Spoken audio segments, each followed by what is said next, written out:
Outlet Liquor is your place to buy a case. Stock up and save when you shop the lowest prices available every day at Outlet Liquor. You never have to wait for a sale. The more you buy, the more you save. Only at Outlet Liquor. What's your outlet?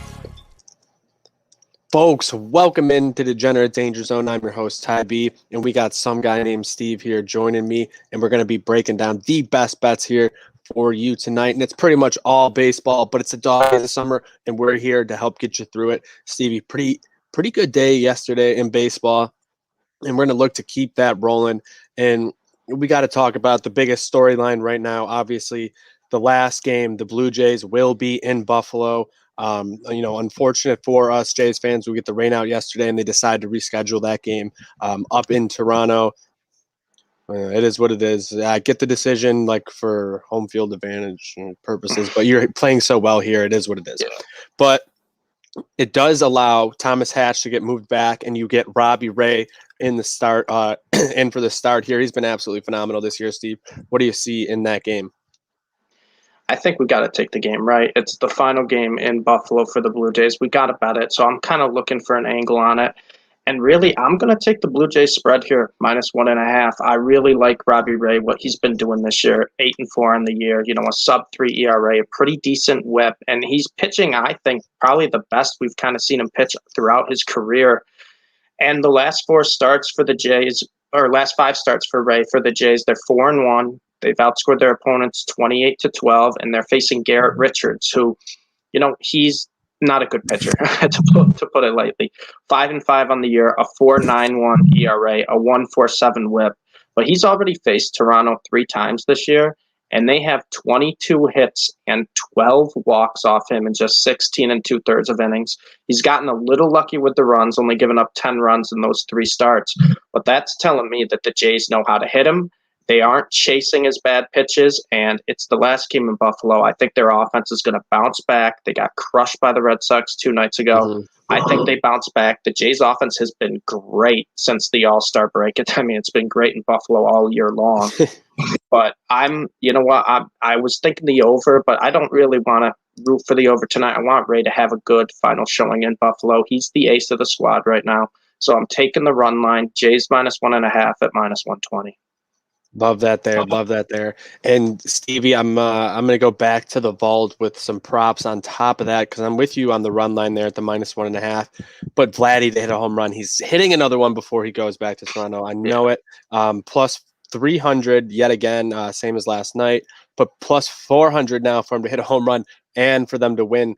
That's how you know that it's going to happen here tonight. And Vladdy Daddy is going to go put one onto the 190, give us one final firework before they get out of here. Hopefully they get a big win as they're still trying to make up some ground there in the AL East and the wild card race. It's going to be very tough to make up those games over the second half of the season here, Steve. But they'll have a good opportunity with a lot of division games coming up. But what are you looking at here across the rest of the slate? We had some early games already going on, but what are you looking here for the rest of the evening? I had a nice win early on. I had the Rays and Orioles over that I tweeted about, and the Rays were stranding runners inning after inning after inning. I kind of felt like it was going to be one of those bad beats. And then bottom 9, they have bases loaded down to their final strike, and Austin Meadows walks it off with a 2-run single up the middle, which hit 9 runs total in the game, hitting the over 8.5. So I'm feeling pretty good. Also have the Diamondbacks pending. Last I checked, they were up 1 in the 6th. So you know what, Ty? I've been taking these bad teams since the All-Star break, and it's working out. I'm going right back with the Detroit Tigers. It's a trend pick. I know it is, but I don't care. The Tigers have been on fire since the All-Star break, 5-0, and just crushing their opponents, outscoring them 31-5 in 5 games with 3 shutouts. And guess what? They're playing the Rangers, who are doing the exact opposite, 0-5 since the break. They've scored 3 total runs since the All-Star break, allowed 43, and they've been shut out 3 times. The pitching matchup is a little bit concerning. It's Lyles versus Matt Manning. Jordan Lyles, he's not a good pitcher. He's got over a 5 ERA, close to a 1.5 WHIP. He gets hit a lot.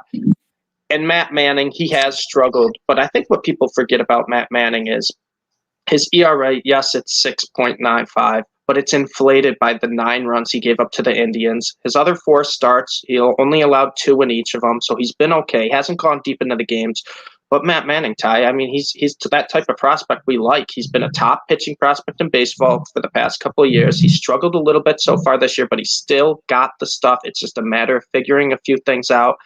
And you know what? I'm fine riding the hot wave with the Tigers. Pitching matchup a little scary, but I'm gonna take the Tigers at -120. Yeah, and sometimes you learn that on the fly as a pitcher. It's not, just learning or having, the best stuff. He has the stuff. Like Right. anyone who makes it to this level has the stuff. It's all about the mental aspect of it too, learning how to pitch to players, having that pitch ability, which we're hearing a lot about now when we're hearing about, draft stuff and collegiate players and high school players. Do they have that pitch ability? Are they able to outsmart batters? Are they able to get them guessing? And those are the things hopefully he can figure out for that, especially in that spot here tonight. I think that's a good opportunity for them to continue surging. The Tigers early on in the season were one of the worst hitting teams for like the first month. I think they were hitting like 203 or something like that. They barely got over the Mendoza line there. But a game I'm looking at, I'm going back to the well the same way as you did. I'm going to be riding with the Washington Nationals yet again. Not too much heavy juice there at -143 still. If you're getting them, anything below -150, I think you got to take him here in this spot. I know Eric Fede, not the best starter, but Nick Neidert isn't either on that Marlins team. And we saw just again last night what happens. Trevor Rogers has a decent start, decent outing, but the Nationals are able to put up a bunch of runs, especially later on in that game, to put that one away. So I think we're going to see a similar thing here tonight, Steve, in that one. Yeah, I love that pick. I mean, the Nationals' bats have been on fire since the break. I mean, Juan Soto especially. He had 10 hits and 5 home runs in his first 4 games since the break. Trey Turner's been killing it. I really like that pick. I'm trusting the Nationals to, make a little bit of a bounce back second half. They've been miserable so far this season, but they have, I think, too much talent on the offensive end and pitching to be terrible all year long. I like that pick. Yeah, and I think they're just figuring things out there in that NL East, and the Marlins seem to have fallen off. Where even though they were in last place, they were still playing very, very competitive baseball. But Jazz Chisholm going down with another injury is not going to help things. Yeah, and the Marlins usually get carried because they have good young pitching. Well, this isn't one of their good young pitchers. This isn't Lopez. This isn't Rogers. This isn't Alcantara. So I like the pick. I got one more pick, Ty. I'm hesitant to give it out because it's a little bit of a homer pick, but I'm taking the Cardinals -130 against the Cubs. It's Wainwright versus Hendricks. As we saw with the disaster R2-Dartu last night, especially a disaster for the Cardinals bullpen. They're up 6-1 going into the ninth, and then they bring in Luis Garcia, who's not a good pitcher. You got a 5-run lead. You think this game's in the bag. He can't get an out. Now Reyes has to come in a bad spot, and he can be wild at times, which he was. The Cubs end up winning the game 7-6, but I'm going back to the Cardinals. They've actually been playing pretty good since the break, besides that complete meltdown. They beat the Giants 2-1 in a series. I think they can beat the Cubs 2-1. The series is 1-1 right now, and Wainwright's on the mound. And despite him being a very old pitcher, he's kind of found the fountain of youth this year. And the Cardinals have won 5 of his last 7 starts. He's got a 3.71 ERA, a 1.15 WHIP on the year. He's been pitching pretty well. And Kyle Hendricks is pitching for the Cubs, who, yes, he leads the NL in wins with 12. He's got a 3.65 ERA, a 1.26 WHIP. But Hendricks has a 4.76 FIP. He's gotten really lucky, and he's given up 20 home runs on the year. That's the most in the NL for all pitchers who are eligible.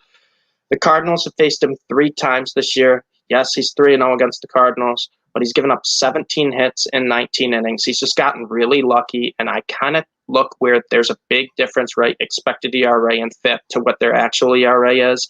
Hendricks has a big gap in both. I think he regresses a little bit. And I kind of like the Cardinals to bounce back. It's sometimes, when you're a team and you have a loss like that, that's just absolutely terrible. In baseball, it's a 162-game season. They can bounce back. It's against a rival, and I think they want to win the series. So I'm taking the Cardinals -130. I'm right there with you on it, actually. I'm riding with the Cardinals. I was going to bring this game up next, and I was going to get your opinion before I even picked it. But no, I think Wainwright's able to get this one done. He's pitched pretty well this year, and I believe I trust Wainwright way more than I trust in Kyle Hendricks, especially in the long term. And you're bringing up some of the numbers with his FIP and everything. Yeah, it looks like he could come down and crash down to earth. And Sometimes that happens right after the break. You never know. So we'll see with that one. And it feels like this game's almost like a wild card eliminator, although it's very early on because the trade deadline's coming up. Chris Bryant could be on the move. I think he got pulled out of the game early last night. Yeah. So you never know what could be happening with them. They got, I think Rizzo's a pending free agent as well this year. So the Cubs are going to be an interesting team to monitor going down the stretch here. So if the Cardinals really give a shit at all about the playoffs, you got to win this game, send the Cubs back home, and force them into a sell mode.